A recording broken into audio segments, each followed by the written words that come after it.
Baik, bismillahirrahmanirrahim. Assalamualaikum warahmatullahi wabarakatuh. Alhamdulillahirrabbilalamin. Assalatu wassalamu ala asrafil anbiya wal mursalin wa ala alihi wa ashabi rasulillahi ajma'in.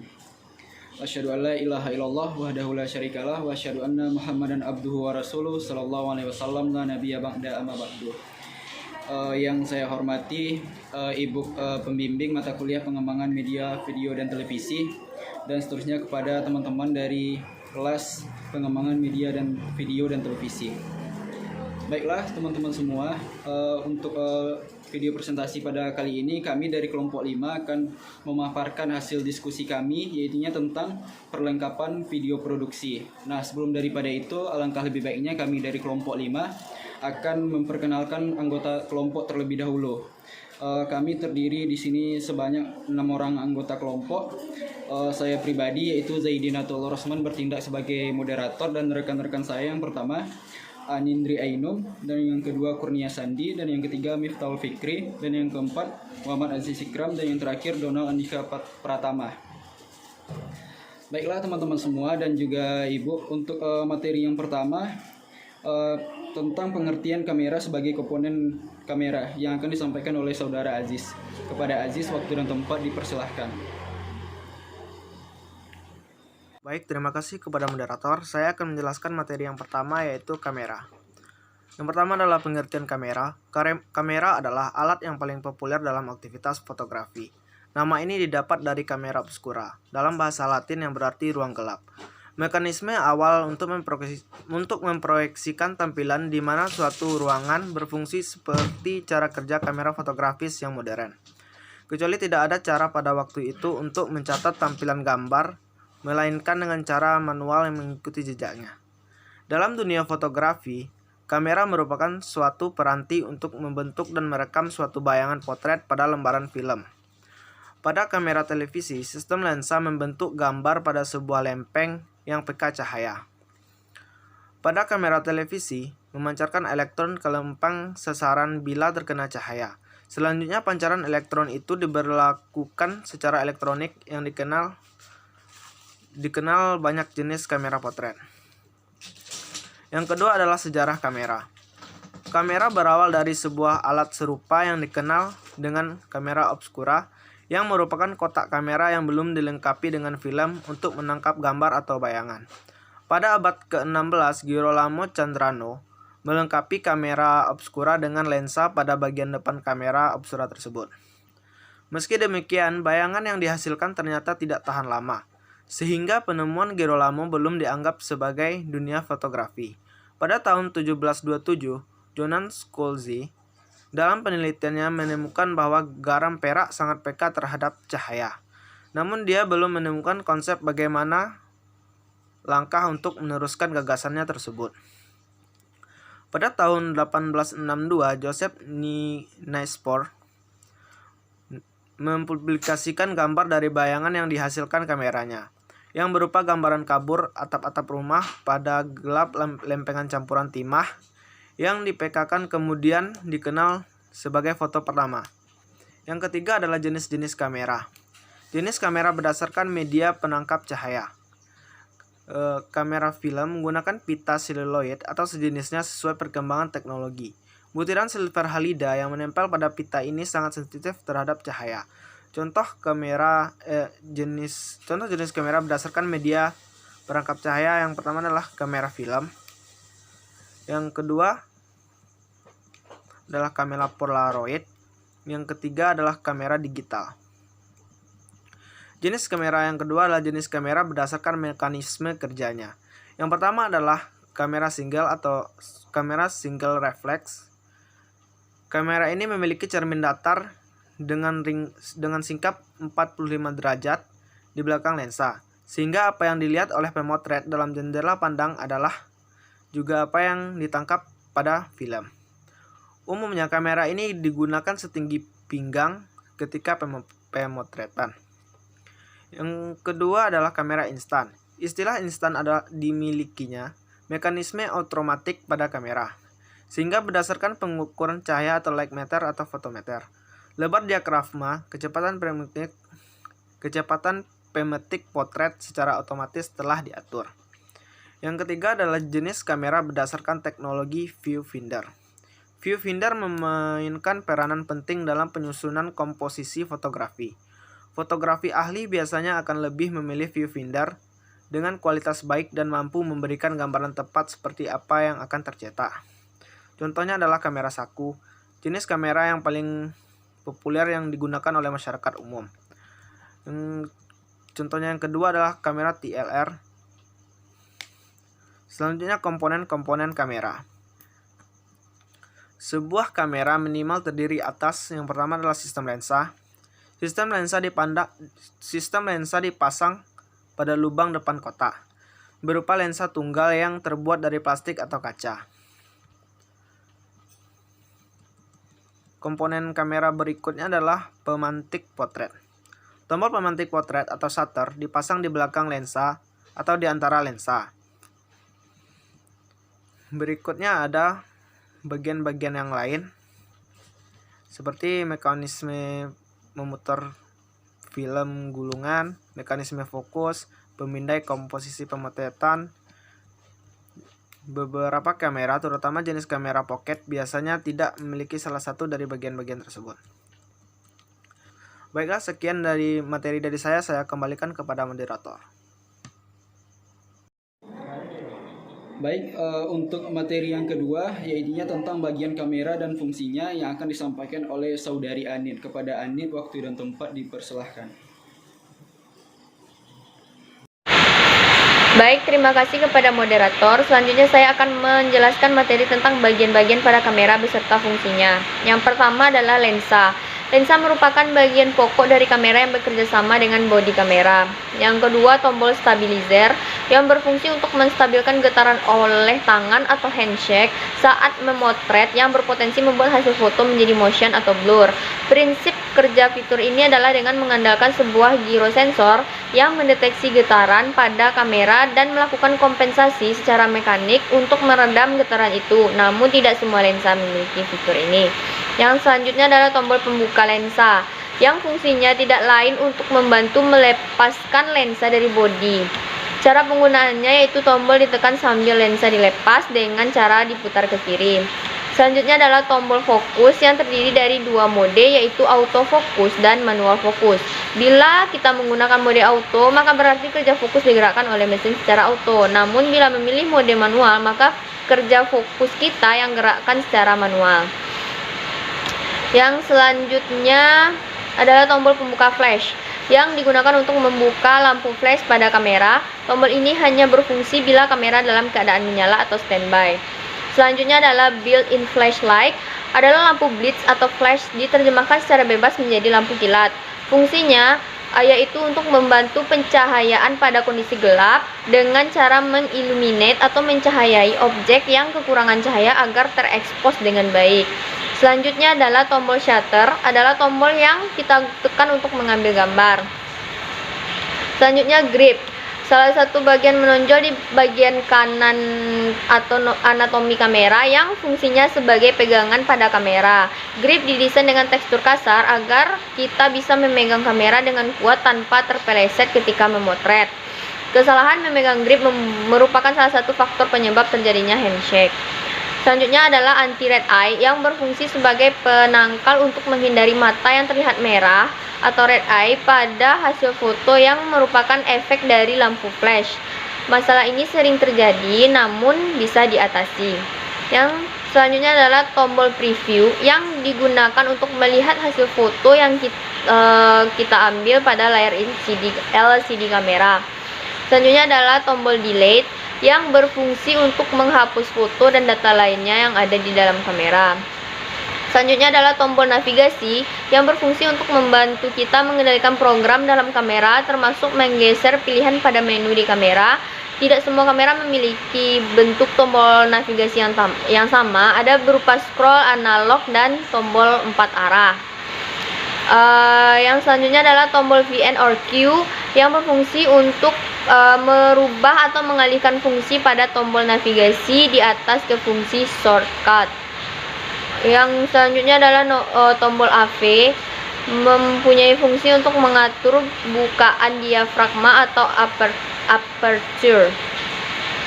Selanjutnya adalah tombol zoom yang berfungsi untuk memperbesar hasil foto dan juga untuk memperdekat jarak objek ketika kita mengaktifkan mode live view saat memotret. Selanjutnya adalah thumb wheel, adalah menu untuk memilih dan mengganti mode exposure atau modus pemotretan. Di sini kita bisa menemukan beberapa mode auto instan yang telah disiapkan khusus seperti untuk memotret olahraga, kembang api, malam hari, close up, dan juga mode manual. Selanjutnya adalah tombol live view yang berfungsi untuk mengganti atau mengalihkan layar bidik dari viewfinder ke live view yang tampil pada layar LCD. Selanjutnya adalah viewfinder, adalah jendela bidik yang kita gunakan untuk melihat objek saat memotret. Pada viewfinder ini kita bisa melihat titik fokus dan informasi lainnya seperti light meter, nilai shutter speed, aperture, ISO, dan metering. Pada bagian viewfinder terdapat karet seperti bantalan yang disebut eyepieces. Fungsinya untuk menahan cahaya yang masuk ke viewfinder agar objek terlihat benar-benar real. Selanjutnya adalah tombol menu untuk menuju menu pengaturan utama kamera, sedangkan tombol info untuk mengetahui informasi data termasuk informasi foto-foto. Selanjutnya adalah layar LCD, memiliki multifungsi, yaitu yang pertama untuk menampilkan keterangan settingan pada kamera, kemudian untuk melihat hasil foto, dan terakhir sebagai layar bidik besar untuk melihat objek yang akan difoto secara live yang disebut live view. Selanjutnya adalah tombol ISO, merupakan tombol shortcut untuk mengatur ISO. Selanjutnya adalah dial yang juga berfungsi sebagai navigasi untuk menggeser pilihan pada menu tertentu. Selanjutnya tombol display, fungsinya untuk mengaktifkan mode standby dan untuk menghidupkan kembali dari mode standby. Ketika dalam mode standby, kamera masih tetap dalam keadaan menyala, hanya saja sedang diistirahatkan dan bukan dalam keadaan off. Selanjutnya adalah tombol on off, adalah tombol yang berfungsi untuk menghidupkan dan mematikan kamera. Materi selanjutnya adalah tentang tripod. Seperti yang diketahui dalam dunia fotografi, tripod merupakan perangkat yang sangat membantu. Tripod merupakan penyangga yang memiliki 3 kaki dan berfungsi untuk menopang kamera atau HP. Tripod untuk ponsel biasanya berukuran lebih kecil, tetapi ada juga jenis tripod yang bisa digunakan untuk kamera dan disesuaikan untuk HP. Dengan menggunakan tripod, hasil foto atau video akan jauh lebih bagus. Perangkat ini juga berguna untuk meningkatkan kualitas kamera yang kameranya tidak mampu membidik gambar dengan cepat. Tripod kamera atau yang sering disebut dengan kaki 3 adalah salah satu dari aksesoris kamera yang memiliki bentuk stand, berguna untuk menopang pada bodi kamera. Sedangkan pada tripod itu sendiri juga memiliki banyak macam dan jenis serta memiliki kegunaan yang berbeda-beda pula. Berikut ini adalah fungsi dari tripod kamera sendiri, yaitu yang pertama dapat mengurangi pada kelelahan akibat menopang beban kamera. Yang kedua, tripod dapat digunakan untuk melakukan pemotretan shutter speed rendah dan pemotretan long exposure. Yang ketiga, dapat membantu pemotret untuk mencapai angle yang sulit dalam pemotretan landscape. Yang keempat, dapat membantu pemotret dalam menghasilkan foto HDR. Yang kelima, dapat digunakan untuk pemotretan fotografi makro. Yang keenam, dapat digunakan untuk pemotretan dengan fitur timer. Yang ketujuh, dapat digunakan untuk mempertajam gambar pada saat melakukan focal length yang panjang. Sekian materi dari saya kembalikan ke moderator.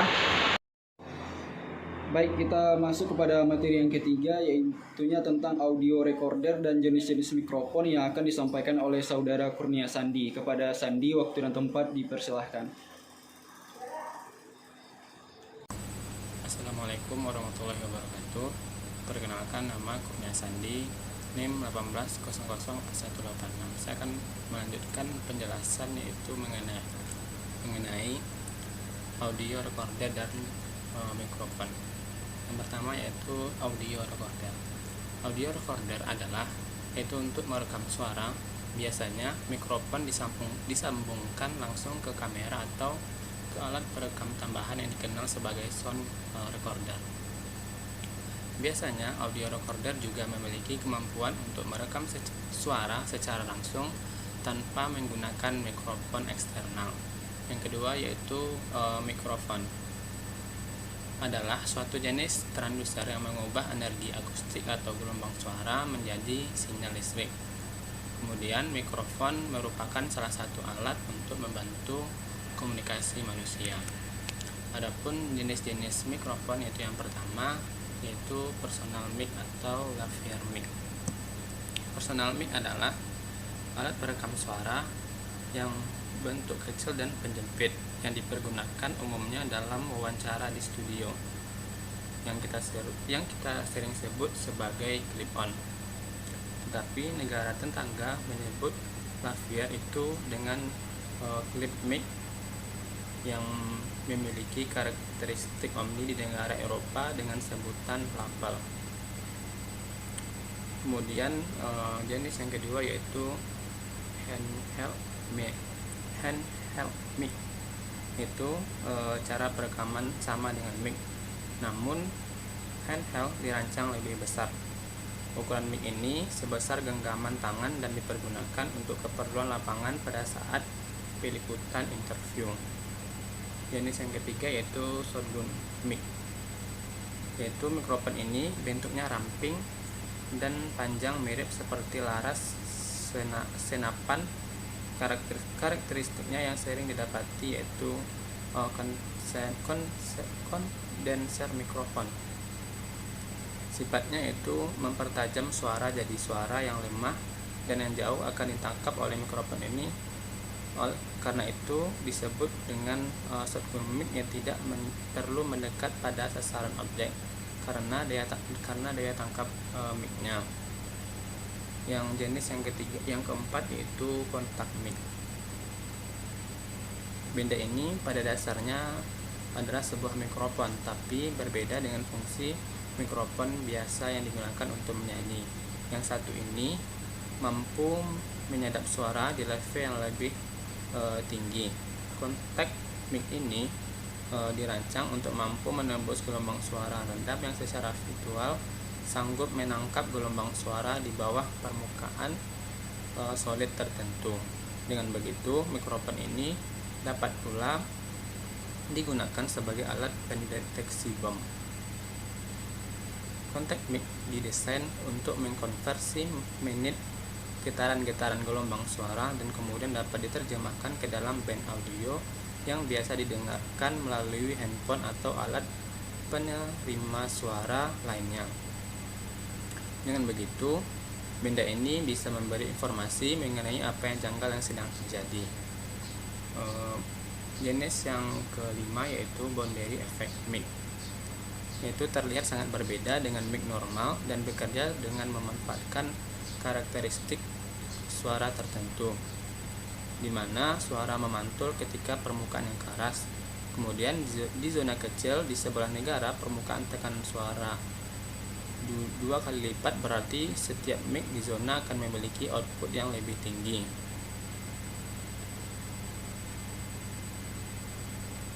Kemudian jenis yang terakhir yaitu studio mic, yaitu berupa layar logam yang unik, tidak hanya berlubang tetapi sedikit low ferret di sudut untuk mengarahkan frekuensi ultra rendah napas ledakan yang melewati sisi layar. Kemudian proses ini tidak menipiskan frekuensi tinggi seperti kain pada layar dilakukan dan meninggalkan performa vokal tidak terpengaruh, tetapi tanpa mengganggu frekuensi rendah muncul. Kemudian ini juga dibangun untuk terakhir dan akan mengambil lebih banyak dari kain tradisional perisal dan jadi sangat baik untuk di aplikasi komersial. Mungkin sekian penjelasan dari saya. Wassalamualaikum warahmatullahi wabarakatuh. Baiklah, kita masuk kepada materi yang keempat, yaitu tentang lighting, yang mana materi ini akan disampaikan oleh saudara Miftahul Fikri. Kepada Fikri dipersilahkan. Assalamualaikum warahmatullahi wabarakatuh. Perkenalkan, nama saya Miftahul Fikri dengan NIM 1800419. Di sini saya akan menjelaskan materi tentang lighting. Yang pertama, pengertian lighting. Lighting adalah suatu penataan cahaya, di mana hal ini untuk menerangi suatu objek agar dapat bisa mendukung dalam suatu pementasan. Yang kedua, dari fungsi lighting. Yang pertama, menerangi area panggung supaya objek dapat terlihat lebih jelas. Yang kedua, mewarnai objek atau area panggung. Yang ketiga, panorama atau untuk memberikan kesan dramatik. Yang keempat, sebagai tanda penggantian scan di panggung. Yang kelima, sebagai trigger atau tanda sebagai konser dimulai. Yang keenam, mengalihkan perhatian penonton. Selanjutnya, jenis-jenis lighting yang biasa dipakai antara lain. Yang pertama, par 64. Mengapa disebut par 64? Par 64 adalah lampu sorot yang biasanya berkekuatan 1000 watt dan ada juga yang 500 watt. Yang kedua, efek light atau cahaya efek. Ini dapat diartikan sebagai lampu yang ada mesinnya. Bila mana Anda pernah melihat tayangan konser di televisi atau konser musik di kota Anda. Yang ketiga, follow spot. Lampu sorot khusus yang biasanya manual dan diletakkan jauh dari panggung. Yang keempat, Fresnel. Lampu dasar yang mengeluarkan sorot putih bersih, bentuknya bermacam-macam. Ada yang kotak dan ada yang bulat sisi depannya. Yang kelima, smoke machine. Special effect ini berguna untuk membuat asap yang dimana keluar untuk menimbulkan kesan tertentu. Yang keenam, hazard. Special effect ini hampir mirip dengan smoke machine, namun asap yang keluar lebih halus dan tidak kentara. Yang ketujuh, bubble. Untuk keperluan pesta Anda, penambahan special effect ini juga sangat penting, di mana bubble ini menggunakan balon udara kecil yang sangat banyak, yang dihasilkan dari cairan yang dihembuskan oleh angin yang diciptakan oleh mesin sedemikian rupa. Yang ketujuh, konfeti. Ada berbagai macam konfeti, namun yang mendasar dari konfeti ini adalah stik pipanya mulai panjangnya dari 25 cm sampai 1,25 meter. Yang ke-8, firework. Kembang api yang sangat banyak modelnya ini, ada yang seperti air mancur yang biasa disebut pyro, di mana per bijinya dijual dengan harga sekitar 200 ribuan. Yang ke-9, snow machine. Mesin yang dapat mengeluarkan busa-busa putih seperti layaknya salju. Yang ke-10, dry ice. Sama seperti smoke machine, dry ice mengeluarkan asap-asap putih yang dingin, tapi asapnya terbang merendah di mana menimbulkan kesan seperti di awan. Sekian penjelasan materi dari saya akan kembalikan kepada moderator. Baiklah teman-teman semua, kita masuk kepada materi yang terakhir, yaitu tentang stabilizer dan slider yang akan disampaikan oleh saudara Donald. Kepada Donald, waktu dan tempat dipersilahkan.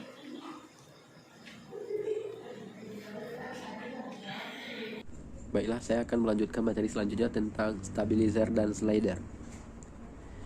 Pertama adalah stabilizer, yaitu stabilizer yang bermanfaat untuk mengurangi guncangan dan membuat gambar terlihat lebih halus dan tajam.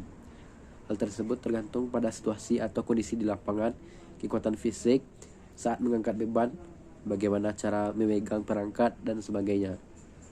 Meski begitu, stabilizer ini enak dipegang atau digenggam jika sudah terbiasa mengoperasikannya dengan kamera kita. Contohnya, ada kalanya harus merekam video dengan mengikuti objek yang bergerak, entah itu berjalan cepat atau berlari. Hal ini akan membuat video yang dihasilkan sedikit shaky. Namun, dengan bantuan stabilizer, guncangan bisa diminimalisasi sehingga kualitas gambar yang terekam kamera tetap tajam tanpa harus diedit terlalu banyak. Selanjutnya, slider. Slider merupakan alat tambahan untuk melakukan proses syuting yang berbentuk pipa palang. Fungsinya sama dengan rel untuk melakukan movement kamera yang mulus saat perekaman. Tak hanya maju mundur, ternyata ada banyak kreasi gerakan kamera dengan memainkan posisi slider. Penggunaan slider yang disematkan pada single tripod patut dicatat. Kaki tripod harus benar-benar kokoh karena harus menahan beban slider dan kamera dalam keadaan tetap seimbang. Selain itu, gunakan kepala tripod jenis full head agar kameranya bisa bergerak bebas. Trik pengguna slider yang kreatif untuk menghasilkan movement maupun angle kamera tak terduga diantaranya adalah yang pertama yaitu trik menatap bintang. Yang kedua adalah menghilangkan jejak slider saat di zoom in. Yang ketiga adalah membuat adegan menatap kamera sambil berjalan. Yang keempat adalah pengamatan dari bawah ke atas. Yang kelima adalah extra zoom pada objek di tanah. Baiklah, mungkin hanya itu yang dapat saya sampaikan. Lebih dan kurangnya saya kembalikan kepada moderator. Baiklah teman-teman semua, mungkin itu sekian video presentasi dari kelompok kami, dari kelompok 5. Jika terjadi kesalahan kami mohon maaf. Saya akhiri saja dengan Assalamualaikum warahmatullahi wabarakatuh. Baiklah, kepada teman-teman semua, untuk sesi tanya jawab maupun penambahan materi, kritik dan saran itu mungkin bisa kita lanjutkan via e-learning maupun via WA group. Terima kasih atas perhatiannya.